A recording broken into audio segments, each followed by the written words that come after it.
Welcome to our beautiful Paris setup today. Let's sip, savor, and celebrate. Hey guys, we are talking about Casa Amoir, and you remember this guy? I'm Chris. Of course he is. He is our co-host, and we can't go anywhere without him. And I'm Devin, as you all hopefully remember. Hopefully you didn't have too much tequila. Before we get into this, make sure you please tell all your friends about us. Hit the subscribe button and maybe even that notification bell. We would really like it to help us grow the channel, and we're trying out here. And you know, we are, 178 subscribers? We hit 180 today. Okay, 180. Yep. So we thank you guys, but we still need your help because, you know, we're kind of plateaued. So share us with some new friends, some new tequila enthusiasts, and stay tuned because we have some Tequila 101s coming up. That's right. And we are going to go live for one of those. So we are going to continue to let you know when that is so that when we go live, you can join us too while we're out and about. We're excited about that. All right, so let's talk about Casa Amoir, House Love. Now, I was feeding the dog the other day. This happens to be on the table, and I'm mixing up the dog's food, and I'm like looking at the bottle, and I'm like, I had to take a double take, and I'm like, it's a good thing that these are further away from you because there is nothing but naked women all the way around these bottles. There's like boobas, lots of boobas. However, this is a recommendation from amazing friend of ours. Good friend, Yep. Raphael over at Tutu. Thank you. Imports. So they bring in a lot of great products. And he said, Chris, you need to try this out. He says, right now, my favorite is this extra añejo, but they're all a great lineup. So right now, this comes out of NOM 1547. And, you know, they've got a handful of pretty decent ones there. I'm trying to see if they've got anything that I recognize. Azteca Real is over there. That's one that's got a good name on it. Other than that, Beautiful bottles. They don't really pour that great, though. I don't see any other ones that are my right on my radar. So anyways, let's talk about the Blanco. As we all know, the Blanco is where we start off with. This is stainless steel tanks, fermentation without the fibers. They're using copper pot stills. They crush it by a roller mill. It is distilled twice. They use the stone brick ovens to cook it, and when they proof it down, they're using deep well water. So that's how they make it. I feel like I can really smell that well water, for the record. I have tequila all Really? over. Yeah. Well, you know what? I mean, first I get agave. Straight up. I get agave. I get a little bit of anise. Some mint, but I get some herbal notes to it. Now, when I say herbal notes, I'm saying like maybe Herb, right? like basil or some sage. I'm getting herbs. That's like it. that. Sage. Yes, absolutely. You know, like that's exactly where I go with this one. I go to the herbal notes. Very savory. It's not sweet at all. Okay, I'll go with that. It's fairly viscous. It's not as thick as some of the other ones we've had, but she's sticking to the glass.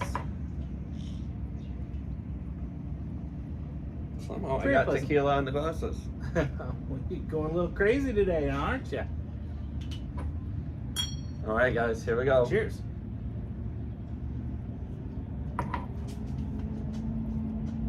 Okay, I see you.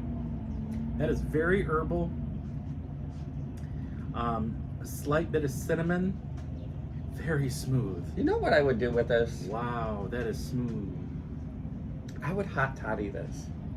100%. I could see that. I could see this going in with like a peppermint stick, and oh, wow. I would hot toddy the heck out of this, and you'd be Absolutely. fixed up next thing in the morning. Put this up with a nice peppermint stick hot cocoa. Add that in. I think that'd be good. Okay. I mean, I'm not gonna say no, but I would I mean, I don't really care for peppermint hot chocolate for the record. Oh, okay. Well, but, yeah, I do. But I would hot toddy this in a hurry. I really like that spearmint level to it. It's very herbal. It's not sweet. It is not sweet at all, but it is very smooth. There's not heat. I am going to clarify that just a little bit. All right. I don't think it is like rich cooked agave sweet. I think it is beautiful, regular agave rounded. So that like it's not bitter, it's not, like pucker. It is happily balanced right there in the middle. I am going to say there is a little sweetness, but that's how it rounds out the flavor, and I think that is really the agave. Okay. All right. I like it. I'm not saying you don't, but it's social media. So when you say, hey, it's not sweet, people are going to be like, oh, I don't know if I want it because he said it's not sweet. Okay. And so that's why I want to make sure we clarify that it is not like overpowering like sweetness like an 818 with the artificials or anything. Yeah, there's like no that. artificial sweetness. I'm not saying there is. We're talking level of sweetness. Right. But it's also not on the other end, like, a few we had last week where it is very, ooh, what is going on here? And I didn't really recommend any of those. Check out our content, that you ask, and, you guys had asked us, well, you guys don't really like anything, you recommend everything. Well, there is one that I didn't 100% recommend. And I've always said it, if it's not my favorite, I'll tell you this is not my favorite. I've got several others in there that are. And so, we are off to the repo. All right, you got to play the game. What do you think? What barrel do you think it is? A wooden barrel? Hold on. I want you to know how much tequila I am wearing from pouring out of these bottles. I am noticing and I'm not really happy about it.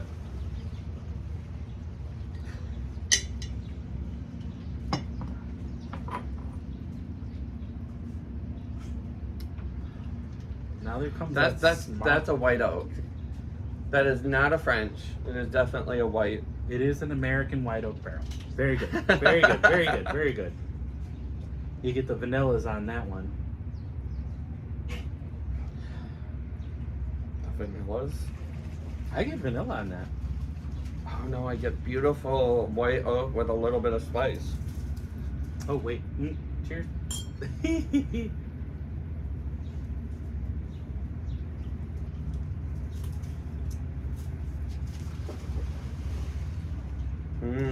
I like that. It is definitely a great repo because I get that whiskey flair to it. I always get the whiskey flair to a repo, and I really do. I mean, there's only been a handful that don't. But it's pleasant. It's nice. I don't get any whiskey flair. I get a sweetness that comes out of it, which is that barrel. That barrel is giving you a little bit more of the sweetness, which still gives you the beautiful rounded flavor, that agave, that mint, that pepper, but then you get that beautiful... I'm getting barrel notes, for sure. Sweetness, which is for sure. Like vanillas, cinnamons. It's a nice flavor. Nice flavor. All right, we're on to the añejo. So, we haven't talked about it in a while. Remind us, how old is an añejo? All right, so Blanco unrested, repo, from 2 months up, because you can still have a Blanco that's been rested in a barrel for less than 2 months. 2 months to a year, and añejo is 1 year to 3. Extra añejo is anything over 3 years.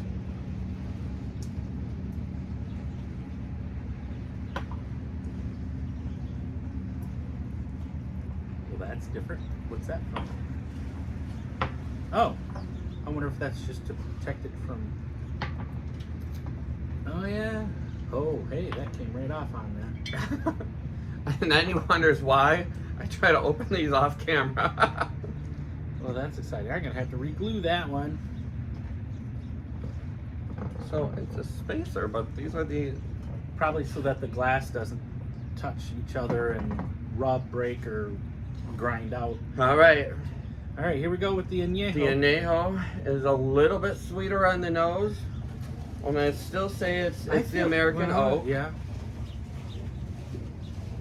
They didn't change barrels, at least on this one. I'll look. All right, so.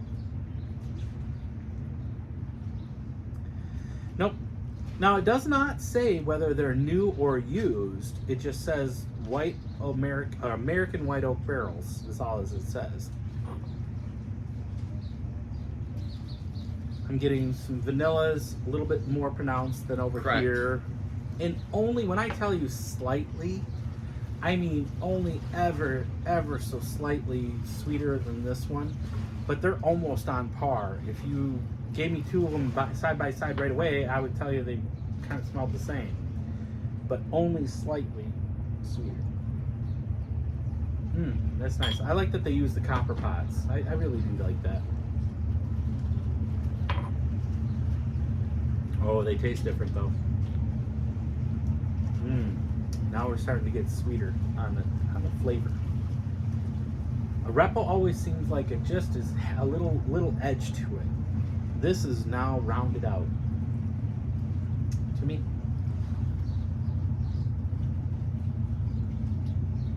You're making me think here. Because yes, do I think that this one has got a level up in flavor? Yes. But do I think that it is at the same point where it's hugely noticeable? Huge?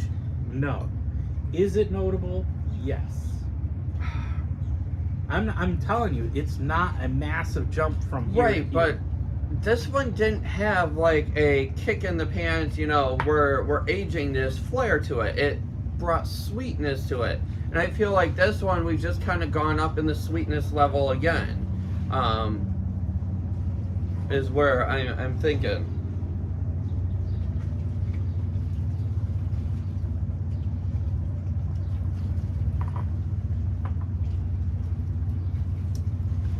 Pretty smooth. Nice taste. All right, guys. Last but not least, gotta get some more water.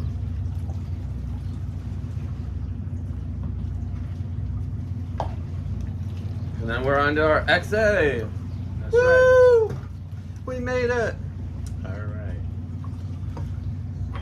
So, do we want to talk about price? Of course.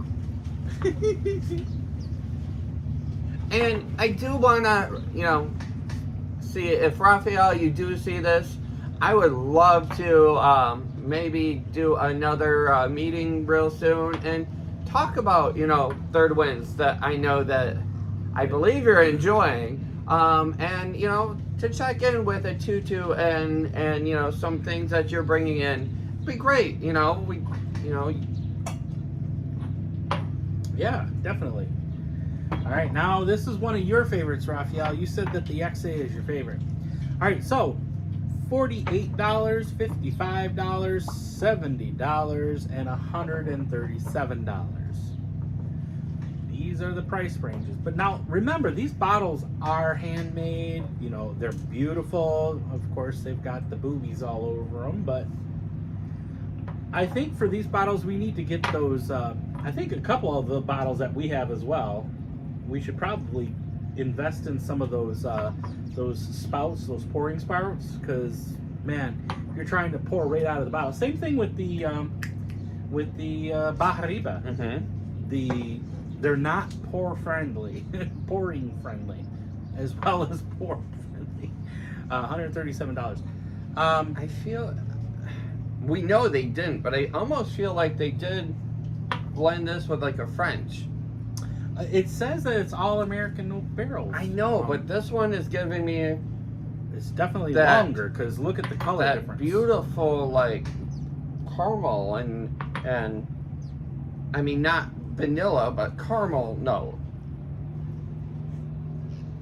See, I'm going more on the vanilla. Okay.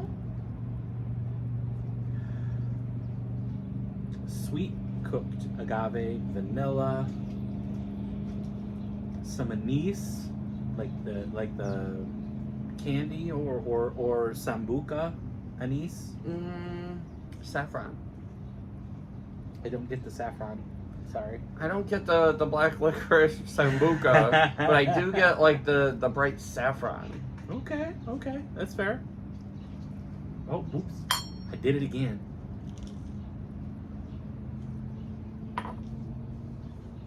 Ooh.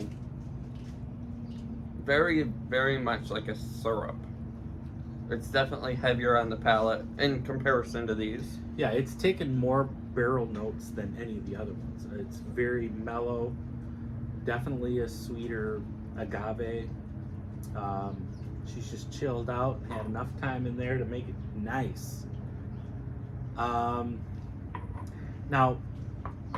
in the lineup, I think I prefer these two in the lineup. Overall, I would not put this to the top of my favorites, but it's definitely not at the bottom, for sure. Well, I'm so glad that you read my mind because I was going to ask, okay, where are we at? And so, as I'm thinking about the same question... I mean, because, let's face it, we're spoiled. We're 100% spoiled. I think I'm going to stick with the Repo because I really liked that you got the raw Blanco with just that hint of a sweetness that the barrel does incorporate. That one is my favorite. I have to say, Raphael is great with the XA. It's kind of like a sweet bourbon. My only issue is to me it almost turns syrup, and so that consistency is where my issue is with it. But if you like sweeter, then that's a great one to have. I don't disagree. If you like sweet bourbons, there you go. This is 100% like some of our great sweeter bourbons. But if I really was honest, so the master distiller is Michael Barabian, right? Because Abian. Barabian. And so I have to say that Mr. Michael has actually kind of gone above the average. Because I'm going to say I would give you a 3 out of 4 rating. Like your Blanco is great, your Repo is great, your XA is great. I'm sold on those 3. The Añejo, not really my favorite. The Añejo is so close to the Repo that it's barely noticeable. It is noticeable, but man, I mean, you even look at them. They're literally almost... Actually, this one looks almost darker than the Añejo. So, I don't know. They're all good. They're an amazing centerpiece to have on your shelf. They are a great collector piece as well. I like them. Again, they are definitely not at the bottom for sure. We've had a couple last week that weren't my favorite, but I would put this about the middle of the road as far as the juice. The bottles are beautiful and amazing and a great talking piece to it. Overall, I think they're worth the price. I do like that. That would be great. I wonder, going to yours and Santiago's comment about being great for the winter, this might be it. You're always saying how you like the heavier ones for winters and the lighter ones for the summer. But ultimately, thanks guys for tuning in. And thanks, Raphael. I hope you see this because I hope we can connect real soon and have a discussion about some stuff you're bringing in. I want to hear your thoughts on that third win because. And I know we got one more of yours that you sent us that we got to review. We'll get that up soon. But thank you guys for tuning in. Tell your friends all about us. And don't forget, sip, savor, and celebrate. Cheers. Salud.